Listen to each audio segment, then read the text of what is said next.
Si mes confrères et consoeurs, bon après-midi. Comme vous venez de le constater, je me présente, je suis Patient Debaba Loufira, président de la sous-section INPC Ouvira et Fizi. Comme vous venez de le constater, disais-je, nous venons de terminer la célébration de la 32e journée internationale de la liberté de la presse. À travers le monde, cette journée se célèbre aujourd'hui le 3 mai.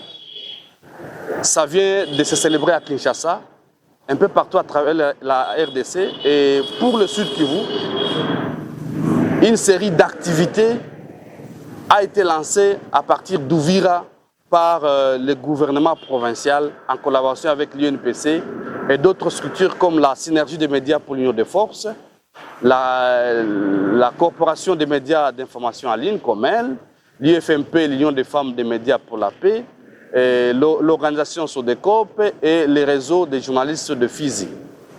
Cela étant, il était question au niveau international de réfléchir sur la manière d'informer des journalistes congolais de manière responsable en prenant en compte l'avènement de l'intelligence artificielle.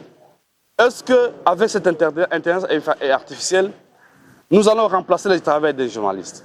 Est-ce que nous allons tomber bas?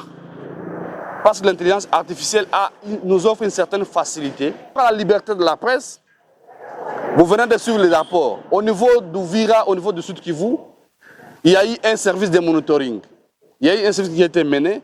Et nous avons aussi relevé qu'avec l'avènement de la guerre du M23, nous avons constaté qu'il y a eu exacerbation des cas d'atteinte à la liberté de la presse, surtout dans les parties où il y a eu des affrontements.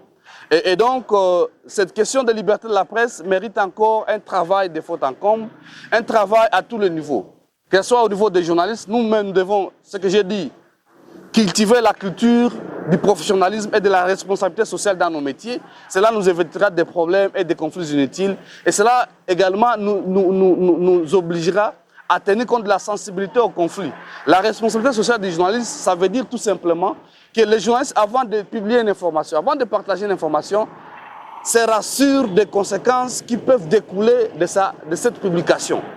Se rassurent de ce qu'il peut engager comme conséquence dans la communauté après la publication, la diffusion, le partage d'une information.